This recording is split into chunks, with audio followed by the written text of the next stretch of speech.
একটি উজ্জ্বল, প্রাণবন্ত ও সাহসী মেয়ের নাম, যে সব বাধা বিপত্তি ও প্রতিকূলতাকে পেছনে ফেলে শিক্ষার আলোর পথে ছুটে চলে, কারণ শিক্ষাই তাকে দেবে কাঙ্ক্ষিত মুক্তি, পূরণ করবে অগণিত স্বপ্ন।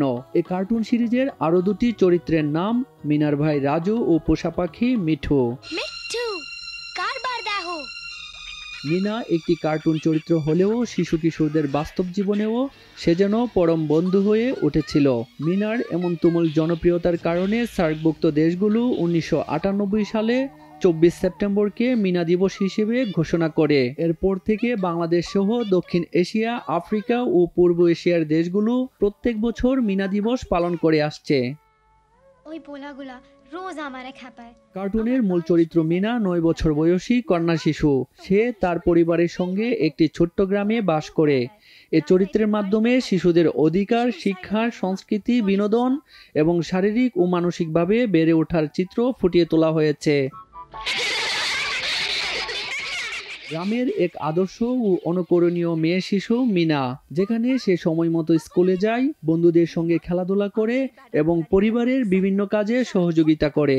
দক্ষিণ এশিয়ার দেশগুলোতে বিভিন্ন সামাজিক বৈষম্যের বিরুদ্ধে সচেতনতা তৈরি এবং শিশুদের জন্য শিক্ষামূলক অনুষ্ঠানের অংশ হিসেবে ইউনিসেফের সহায়তায় এই কার্টুন ধারাবাহিকটি নির্মিত। আমার খুব স্কুলে যাইতে ইচ্ছা করত। ইউনিসেফের তথ্য মতে বাংলাদেশের শহরাঞ্চলের প্রায় 97% এবং গ্রামের 81% শিশু ও কিশোর কিশোরী মিনাকে চেনে। জনপ্রিয় এই কার্টুন সিরিজের গল্প এবং ভাষা এতটাই সাবলীল ছিল যে মিনার সঙ্গে এদেশের শিশু কিশোরদের খুব দ্রুত সংযোগ স্থাপিত হয়েছিল।